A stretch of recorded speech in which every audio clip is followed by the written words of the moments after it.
I'm not hiding any numbers. I'm literally showing you how we added over $200,000 a month in top line revenue to this brand in literally less than 60 days with email marketing. So we can see here in this revenue, we can see May and then June right here. In May, $557,000 of store revenue and then $781,000 in store revenue. In June, once we had all our systems set up, you can see this is email revenue, $70,000 before, 12% of total store revenue. And then we were able to explode this to $347,000 to be 44% of this store's total revenue. Insane jump. This is exactly how we do it. I'm tired of everybody making email marketing seem so complicated. It's really not. You just need to know what to do. And I'm showing you exactly what to do and in the right order. Because there's a lot of bullshit out there on, oh, do this, do this, do this. It's overwhelming and you don't know what to do. Well, I'm going to tell you exactly what to do and what to focus on. And this is literally it. Over $200,000 a month added. Let's rock and roll. Okay, so the first initiative that you need to be focusing your time on is exploding your list growth. And I'm going to show you exactly what we did here, but this is what we were able to do. We were able to triple their email list growth. How do we do that? Pop-up forms. And I'm going to show you exactly how to optimize your pop-up forms. I have all sorts of tabs open right now. I'm going to show you exactly what we did. But you can see in this period, May, before, is when we're looking at the before. Look at this before period of new email list growth. So this is green right here. These are the new email subscribers. You can see right here, and then back at the back half of May, we started to implement our new pop-up forms. So before we take a 3-month period, 16.8K new subscribers. The next 3-month period, 50,000. 3x. Right there, almost a 3x. A 3x. And that is just a massive increase. And that is no extra increase on ads, no extra site traffic, just getting more off of your site traffic. Because a lot of people just go to your website and then they'll leave.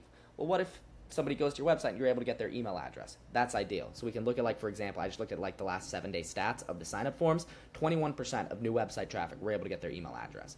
Most brands are at like 2%. Imagine if you get 10 times the amount of people joining your list, and then you can educate them and nurture them into a purchase. And then desktop sitting at 14.7%. This means 3x more output from your ads through the email list channel. And that is the first thing. It's going to decrease your CAC. It's going to get you a lot more returns. It's going to allow you to make more money on your email marketing without having to spend more on ads. That's more profit back in your pocket. So what did we do? This is a Klaviyo form right here. I am going to go right here, and I'm going to pull up these notes on the sign-up forms. On sign-up forms and what we do here. So the pop-up strategy in design. We don't just want to do a basic enter your email for 10% off sign-up form. No, the customer's bored of that. They have ADHD. They need some interaction. So we've transitioned to survey forms. We use Alia for a lot of these. For this specific case study, we did Klaviyo. We just did our pop-up forms in Klaviyo, but this is a pop-up form platform. You can say that Max sent you, and you'll get a discount. But essentially, we engage with the customer first, and we ask a question. Here we have some examples of what this looks like. You say, you've got this discount, whatever your discount is, and you first ask somebody a question. Now, why the hell does this work? Why does adding a step for the customer get more conversions? Well, it's low barrier to entry. You don't think you have to enter your email address right off the bat. It's just, oh, I have to answer this. All I have to do is answer this question. Perfect. Customization bias. Humans tend to convert better when they feel like they're getting something personalized, so you do that. Commitment bias. Once somebody clicks this, then we ask them for their email. Humans tend to follow through on actions once they start a process. Someone answers the first question, then we ask for email. They're more likely to convert because it's like, I already made it this far. And then novelty bias. This is just new. You don't see too much stuff here. You don't see brands do this too often. And so that's what we were able to do. Taking the form, 3xing the form conversion rate, and that right there is just a ton more lists, a ton more leads that we can convert. Otherwise, these people are just lost. Nope, now we got them and we can convert them. So that is the first initiative. This is what you want to spend time on. Get a really good pop-up form. Initiative number 2, what's the next thing we move on to? The email flows. So the email flows are huge. These are the automated emails that get sent to your list, and I'll go over each one of these flows right here. But again, to show you the numbers, before the 3-month period, $129,000 total. In the after period, and you can see how consistent this goes, taking their monthly revenue from, like 75K to over 175K, roughly a month. And so total, you can see this from upgrading these flows. Now also, we need to also know that we're also getting a shit ton more people into these flows because we have these sign-up forms optimized. These play into each other. So these flows are super, super important. So these are the flows that we're talking about, and I'll break some of these down for you. So we have the welcome flow. When somebody opts in from your pop-up form, what are we doing? How do we educate them into a purchase? So we want to give them their discount and educate them, add some direct response to get them to buy. Typically 5 emails, separate them by 1 day. You have all your abandonment flows. Website abandon, browse abandon, cart abandon, checkout abandon. Site abandon. Somebody goes to your website, but they don't view any products, and then they leave. We need to have a couple emails, 2 emails just to get them back to the website. Be like, hey, we saw you were on the site. Did you find everything you need? Here are our best sellers. Browse abandon. If somebody views a product and then leaves, get them to convert on their browsed item. Educate them a little bit more on that item. Educate them a little bit more about the brand. Give them a discount if you need to. Cart abandon and checkout abandon. Somebody goes to cart and doesn't buy, or somebody goes to checkout and doesn't buy. Recover the lost sale. You left this behind. This is why this is awesome. Here's social proof. Yada, yada, yada. 4 emails every single day. Hit these people with emails. And then post-purchase, right after somebody buys. How can we get upsells, affirm their purchase, and build some community to try to get them to come back down the line? I like send 3 emails. Immediate upsell, and then just like, we're so excited to have you, and then something like a cross-sell like 2 weeks later.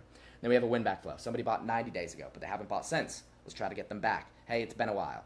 Have you checked out this new offer? Have you checked out this new product? Yada, yada, yada. 4 emails or so right there. And then a sunset flow. Somebody's been inactive on the email list. Try to re-engage these people.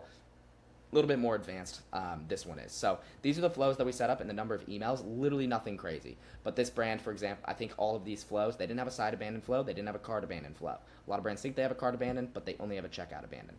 And they were only like 1 to 2 emails in length. We made these longer, and we had a lot more people joining the flows from the sign-up forms, and then we used a lot more urgency within these flows. We need to be fast. People are impulse. We need to get an impulse purchase in 2025. And so I have videos on this. Here is a video right here, Complete Guide to Email Marketing Flows in 2025, where I build out flows for a brand, Liquid IV. You see me do the full strategy and show everything here. And then also, if you just want like a wide view of email marketing flows, then we also have, let me pull up this video right here, this email flows playbook. I go into each one of these flows in depth and all the email examples. That is the second initiative that we want to do. We want to build these out, build out all these flows in 45 to 60 days. That's typically what we want to do, and you can see the results once you do these flows right, and I literally show you the exact strategies that we use in those 2 videos. So, initiative number 2, email flows. Initiative number 3, the next thing, so we have pop-up forms, we have flows, and now it's campaign volume and improving our strategy. So, here's what we have here on the campaigns. So, campaigns are the one-time emails you send to the list. We just dropped a new product. Here's a sale. Here's some education. Whatever. So, this is what we were able to do. So, a little bit of an interesting period, a little bit seasonal right here, but we can see the 3-month period before, $270,000 with almost none in May before we really took over.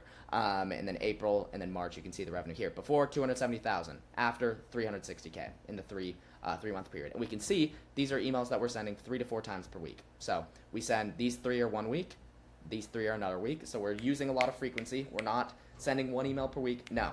And this is the revenue that we're pulling from each email. You can see the click rates. You can see 6.8K, 5.9, 6K, 3K, 9K, 11K, 8K. Boom. Okay. What are we doing here? So, non-discount strategy, focused email marketing to retain margins. We didn't send a single sale during this period. Actually, there was 1 sale during this period. This was a sale. And that's really it. It was ran by the brand, and we just piggybacked on it. So what this is this brand focuses on, they're trying to take down like a big health brand. And so we're like the natural alternative. So we use enemy-based marketing. We leverage our benefits versus our competitors' flaws, us versus them. Here's how our packaging is more sustainable. Here's how we use less products, use less ingredients so it's more natural. Here's why we're better than this without actually saying the competitor's name. We mix value-packed graphic-based emails with also the secret sauce. We use personal text-based messages from the founder. A lot of these emails right here, like this one right here with such a high click rate, we sent a message from the founder. It looked like it was going to everybody. Literally like the founder reached out to everybody and was like, hey, just wanted you to check out this product. It's one of my favorites. Here's why it's good.